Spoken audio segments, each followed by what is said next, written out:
할렐루야. 반갑습니다, 성도 여러분. 네, 오늘도 라이브로 진행을 하는데 몇 가지가 잘 안 돼서 조금 늦게 시작된 점을 죄송하게 생각합니다. 오늘 우리가 함께 묵상하는 하나님의 말씀은 누가복음 7장 18절부터 35절까지 말씀입니다. 오늘의 성경에서 우리는 세례 요한이 예수님이 정말 메시아이신지 확인하려고 하는 모습과 예수님이 이 세대를 평가하시는 것을 볼 수 있습니다. 18절부터 19절에서 세례 요한의 제자들은 예수님의 사역을 보고 돌아가 요한에게 보고합니다. 이에 요한은 2명의 제자를 예수님께 다시 보내서 예수님이 메시아이신지 아니면 다른 사람을 기다려야 하는지 여쭙습니다. 세례 요한의 이런 의구심은 쉽게 이해하기 힘들지요. 그는 자기 뒤에 오실 분이 메시아라는 것을 알고 있었고 예수님이 세례를 받으러 오셨을 때 그분이 메시아이시라는 것도 알고 있었던 사람이지요. 그런데 그가 예수님이 메시아이신지 아니면 다른 사람을 기다려야 하는지 제자들을 보내 여쭙고 있는 것입니다. 세례 요한의 믿음이 흔들렸던 것일까요? 이 당시 세례 요한은 감옥에 갇힌 상태였습니다. 3장 19절과 20절에서 보시면 알 수 있듯이 세례 요한이 분봉왕 헤롯이 자기 동생의 아내 헤로디아를 아내로 취한 것과 모든 악한 일에 대해 그를 책망했기 때문에 그를 잡아 감옥에 가뒀습니다. 우리가 알다시피 요한은 이렇게 갇힌 뒤에 풀려나지 못하고 감옥에서 죽임을 당합니다. 따라서 오늘의 성경에서 요한의 의구심은 그가 죽을 날이 가까운 것을 알고 예수님이 정말 메시아이신지 확인하고자 하는 조바심이 있었기 때문으로 생각해 볼 수 있습니다. 그리고 조바심의 근원은 예수님의 사역이 종말론적인 심판과 승리가 아니라 치유와 선포와 가르침에 치중된 것 때문이었을 것입니다. 예로부터 여호와의 날은 무서운 심판의 날이라고 믿어졌으며 하나님을 믿는 사람들에게는 이 날이 승리의 날이었습니다. 그래서 믿음이 있다 하는 사람들은 여호와의 날을 기대했던 것이지요. 따라서 요한 역시 예수님이 오셨으니 하나님의 능력으로 단호한 심판이 뒤따르고 하나님의 영광이 드러나는 것을 기대했을 것입니다. 그런데 요한의 조바심난 입장에서 보자면 예수님은 한가하게 이 동네 저 동네 다니시면서 심판과 종말이 아니라 치유와 회복과 가르침과 천국을 선포하고 계시니 조바심이 날 수밖에 없었겠지요. 더군다나 이제 머지않아 자신이 죽을 것만 같은데 말이죠. 이런 조바심 때문에 요한은 예수님이 메시아이심을 확인하고 싶었던 것으로 보입니다. 죽더라도 예수님이 메시아이심을 알고 죽을 수 있다면 그의 인생은 충분히 의미 있는 인생이 아닐까요? 그는 메시아로 오신 예수님을 자기 눈으로 보았고 그분께 세례를 베풀었으며 무엇보다도 성경의 기록과 같이 오실 메시아의 길을 평탄하게 하는 일을 완수했기 때문에 그는 아무런 회한 없이 죽음을 맞을 수 있을 것으로 생각했을 것입니다. 세례 요한의 제자들이 예수님께 요한의 질문을 전할 당시에 예수님은 6장과 7장에 기록되어 있는 사역을 한창 하고 계셨습니다.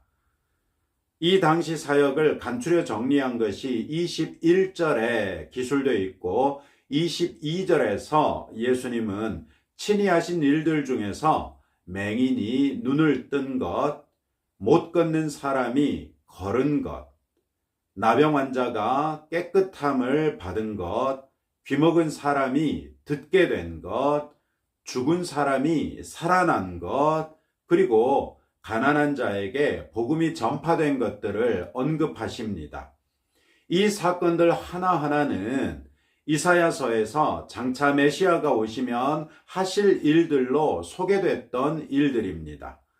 이 사건들은 순서대로 이사야서 29장 18절, 35장 6절, 25장 4절, 29장 18절, 26장 19절과 맨 마지막에 61장 1절에서 각각 언급되고 있습니다. 즉, 예수님은 이런 구체적인 사건들을 언급하심으로써 자신이 이사야서에서 예언하고 있는 메시아가 맞다는 것을 요한에게 확증해 주신 것이죠. 그런 다음 예수님은 누구든지 나로 말미암아 실족하지 아니하는 자는 복이 있도다 이렇게 말씀하십니다. 예수님은 요한의 의구심에 대한 확증을 주시면서 이 말씀을 하신 것이지요. 따라서 이 말씀에서 실족이라는 말은 예수님을 의심하거나 믿지 못하는 것을 가리키는 것으로 볼 수 있죠. 이 말씀을 쉽게 바꾼다면 예수님을 믿고 의심하지 않는 사람에게 복이 있다 이렇게 말씀하신 것입니다. 조바심 났던 요한의 기대와는 달리 사실 예수님이 행하시는 한 가지 일들이 예언되었던 말씀을 성취하심으로써 실상은 그분이 정말 메시아이시라는 것을 증거하고 있었던 것입니다. 하나님의 말씀을 알고 있다면 예수님의 사역을 보면서 이분이야말로 메시아이시구나 하는 것을 알 수 있게 해주신 일이지요. 우리는 은혜 중에 예수님을 우리의 구원자요 또 주님으로 영접했습니다.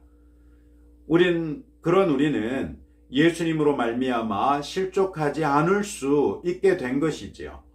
이 믿음을 굳게 붙드시기 바랍니다. 내 행위에 자꾸 기대려 할 때도 스스로를 부인하면서 오직 그리스도 예수 안에 있는 하나님의 은혜로서만 구원 얻은 것을 되새기시기 바랍니다. 나의 경건한 삶을 자랑하고 싶은 때에도 내가 자랑할 수 있는 것은 오직 그리스도 예수의 십자가뿐이라는 것을 기억하시기 바랍니다. 내 이성이 의심을 심어주고 과학기술 문명의 발달이 우리의 믿음에 강력한 도전을 제기할 때 그런 모든 것들이 잠깐 있다가 사라지는 것들에 지나지 않는다는 것, 또 시간이 지남에 따라 잊혀지고 말 것이며 심지어 다른 이론들이 등장하면 부정당하고 마는 일시적으로나 유효한 지식에 지나지 않는다는 것을 상기하면서 영원하신 하나님의 말씀에 대한 신뢰를 더욱 공고하게 할 수 있는 성도들이 되시기를 바랍니다. 세례 요한의 제자들이 떠난 후에 예수님은 요한이 사역 중일 때 사람들이 그에게 몰려들었던 것은 선지자를 보기 위함이 아니었느냐 이렇게 말씀하십니다. 그러면서 자연스럽게 여자가 낳은 자 중에 요한보다 큰 자가 없도다 이렇게 말씀하시죠. 이 말씀 바로 다음에 그러나 하나님의 나라에서는 극히 작은 자라도 그보다 크니라 이렇게 말씀하시죠. 이런 사실들로 보아 요한의 시대에는 아직 하나님의 나라가 이루어지지 않은 때라고 말씀하고 계신 것을 알 수 있습니다. 그렇다면 예수님은 세례 요한을 선지자 중에 마지막 선지자로 보신 것이고 세례 요한의 때까지 율법의 지배 아래에 있는 구시대로 본 것입니다. 하나님의 나라는 예수님이 이 땅에 오심으로써 비로소 이루어진 것이며 예수님의 오심으로써 새 시대, 곧 복음의 시대요 은혜의 시대가 열린 것입니다. 그러나 세례 요한은 9세대의 사람으로 예수님께서 보신다는 것입니다. 율법의 지배 아래에 있는 옛 세대의 모든 선지자 중에 요한이 가장 큰 자라고 말씀하십니다. 그 이유는 무엇일까요? 성경은 요한이 엘리야나 엘리사처럼 기사와 이적을 행했는지에 관해서 별 말을 하지 않고 있습니다. 모세처럼 세세무궁한 하나님의 말씀을 백성들에게 전해준 것도 아닙니다. 다니엘처럼 탁월한 지혜의 사람도 아니었습니다. 어떤 면에서 요한이 모든 선지자 중에 가장 큰 자가 될 수 있단 말입니까? 이는 모든 선지자들이 예언하고 기다렸던 것이 하나님께서 이스라엘을 영원토록 회복시키시는 일이었는데 그것을 아무도 보지 못하고 죽었습니다. 예언만 했을 따름이죠. 다만 세례 요한 한 사람만이 예수님을 자기 눈으로 보았고 그분께 세례를 베풀었으며 그분에게서 자신이 곧 메시아이시라는 것을 확증받을 수 있었습니다.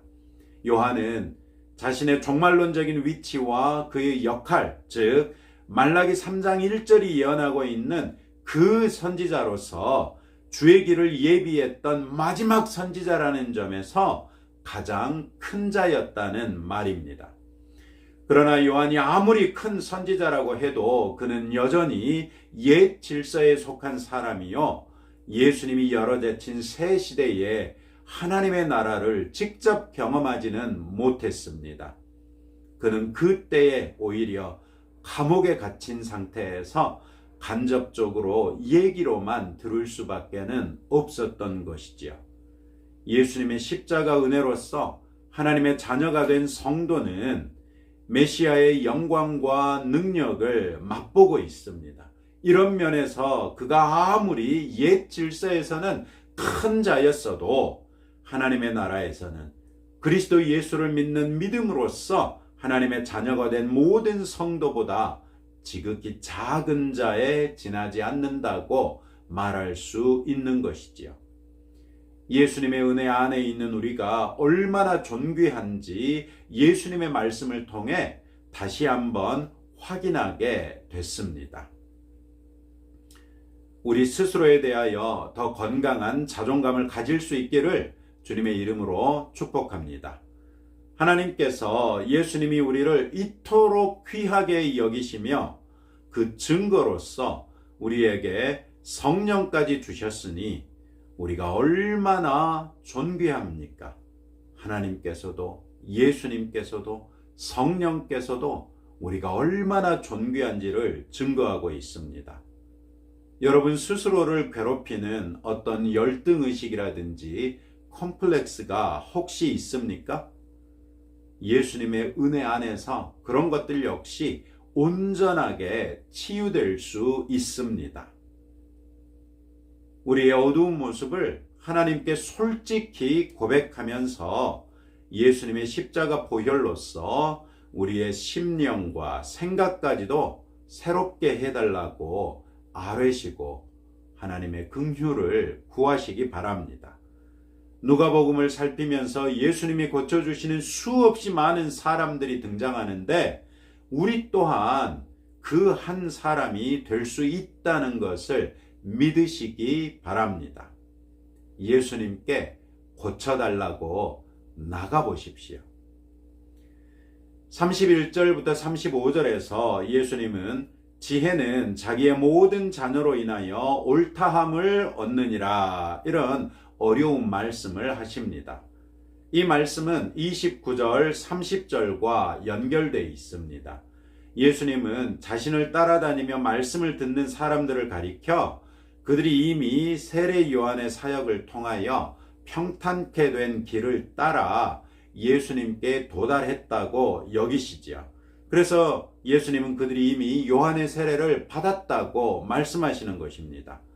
이에 반해 바리새인과 율법 교사들은 요한의 세례를 받지 않았고 그렇기에 그들을 위한 하나님의 뜻을 저버렸다고 말씀하십니다. 그런 다음에 장터에 앉아 서로 이러쿵저러쿵 얘기하고 있는 아이들의 비유를 말씀하시죠. 이 비유는 바리새인과 율법 교사 같은 종교 지도자들이 세례 요한도 인정하지 않고 예수님도 인정하지 않았던 것을 꼬집은 것입니다.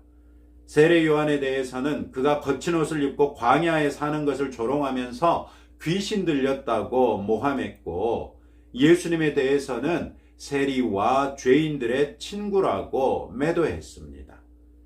기쁜 곡조로 피리를 불어도 춤을 추지도 않더니 슬프게 곡을 해도 울지 않는 사람들처럼 이렇든 저렇든 자기들의 생각에 사로잡혀서 요한도 예수님도 믿지 않아서 결국 구원에 이르지 못한 것을 비유로 책망하신 것이죠.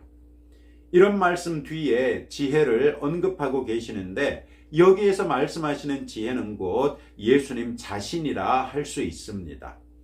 예수님은 말씀이고 이 말씀은 하나님의 지혜 그 자체이기에 예수님이 곧 지혜라고도 말할 수 있는 것입니다. 지혜의 모든 자녀는 자연스럽게 예수님을 믿는 사람들을 가리키는 것으로 볼 수 있지요. 지혜의 말씀을 듣고 믿는 사람들이 곧 지혜의 자녀가 되어서 그 지혜를 증명한다는 것입니다.